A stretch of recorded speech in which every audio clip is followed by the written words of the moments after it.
लोकसभेच्या निवडणुकीला अगदी काही महिन्यांचा काळ उरलेला आहे आणि त्यासाठी सर्वच पक्षांनी तयारी सुरू केली आहे। काँग्रेसच्या वतीने देखील आज महाराष्ट्रातील सर्वच समन्वयकांची बैठक राजधानी नवी दिल्लीमध्ये बोलवलेली होती। आमदार रवींद्र धंगेकर आहेत माझ्यासोबत।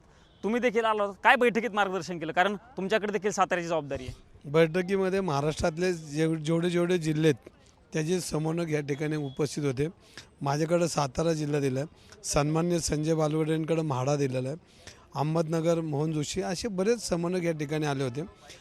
खरगे साहेबांच्या उपस्थितीमध्ये अध्यक्षतेखाली बैठक झाली आणि या बैठकीमध्ये महाराष्ट्रामध्ये देशामध्ये निवडणुका कशा लढवल्या पाहिजेत याची एक साधक बाधक चर्चा झाली आणि त्यातून काही लोकांनी सूचना केल्या। त्या सूचनाचं विचारात घेऊन तेव्हा थोडी चर्चा झाली आणि येणाऱ्या काळामध्ये केंद्रामध्ये देशामध्ये काँग्रेस पक्ष आणि आघाडी त्यांच्यावर असणारे सर्व मित्रपक्ष कशा पद्धतीनं ह्या देशात सत्ता घेतील यासाठी चर्चा झाली। त्या चर्चेत बैठकीत आता ती बैठक संपलेली।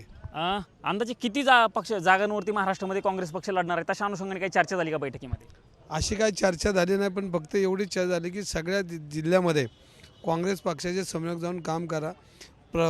आघाडीमध्ये कुठला भाग कोणाला मिळणार आहे तो नंतरचा विषय, पण काँग्रेस पक्ष मजबूतीने तिथं काम करा आणि लोकांपर्यंत जाऊन जेणेकरून काँग्रेसची विचारधारा लोकांमध्ये जी असलेली ती रुजवायचं काम करा, अशी चर्चा झाली।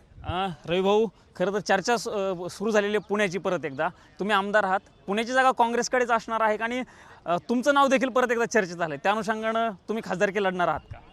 बघा, मी लोकशाहीमध्ये कुठलाही कार्यकर्ता किंवा कुठलाही ह्या देशाचा नागरिक निवडणूक लढू शकतो आणि मी माझ्या पक्षाला माझ्यासहित 20 लोकांनी पुणे शहरामधनं फॉर्म भरलेले आहेत की तिकीट त्यांना उमेदवारी मिळावं। मी उमेदवारी व्यक्त केली।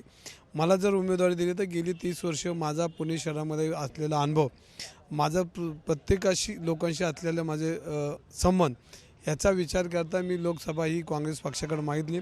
मला जर काँग्रेस पक्षाने उमेदवारी तर मी 100% ह्या लोकसभेमध्ये पुणेकरांचा प्रतिनिधी म्हणून मी निवडणूक नक्की जिंकेल। आजच्या बैठकीत देखील तशा पुण्याच्या अनुषंगाने काही चर्चा झाली का? कारण जी माहिती मिळते त्या माहितीनुसार काही लोकांनी तुमच्या नावाचं देखील विचार आजच्या बैठकीमध्ये केल्याचं समजतं।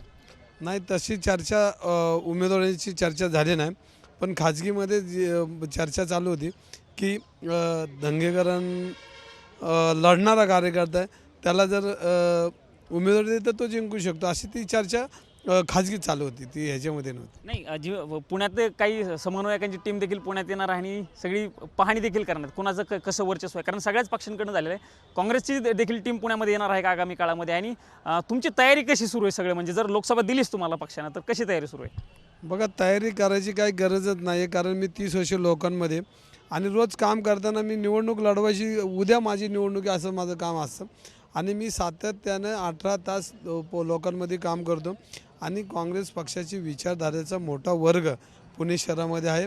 त्याच्या विचारधारेचा वर्ग आणि माझं असलेलं काम हे दोघांचं एकत्र झाल्यानंतर तुम्ही पोटनिवडणूक बघितली असेल आणि लोकसभेला बी तुम्हाला दिसेल चित्र की काँग्रेसचा खासदार, महाविकास आघाडीचा खासदार हा निवडून येईल। शेवटचा प्रश्न रवी हो, जसं पोटनिवडणुकीकडे सगळं राज्याचं लक्ष होतं आणि कसब्याची पोटनिवडणूक कशी जिंकली संपूर्ण राज्यानंच बघितलं, तशाच पद्धतीचे चित्र लोकसभेला देखील पुन्हा राज्याला बघायला मिळणार आहे।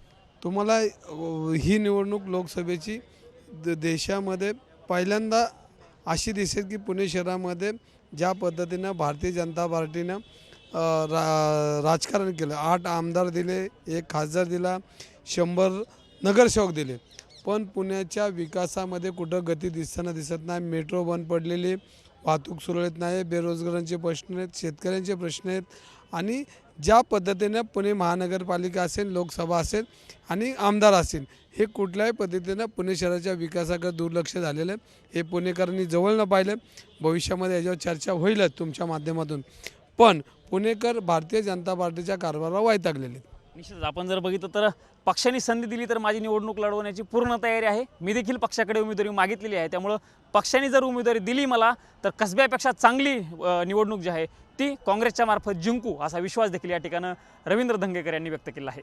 कॅमेरामन राजीव गौतम मी प्रमोद जगताप, साम टीव्ही न्यूज, नवी दिल्ली।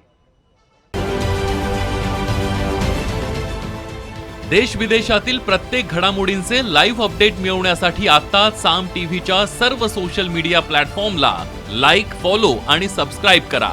तसंच सर्व नोटिफिकेशनसाठी बेल आयकॉन प्रेस करायला विसरू नका.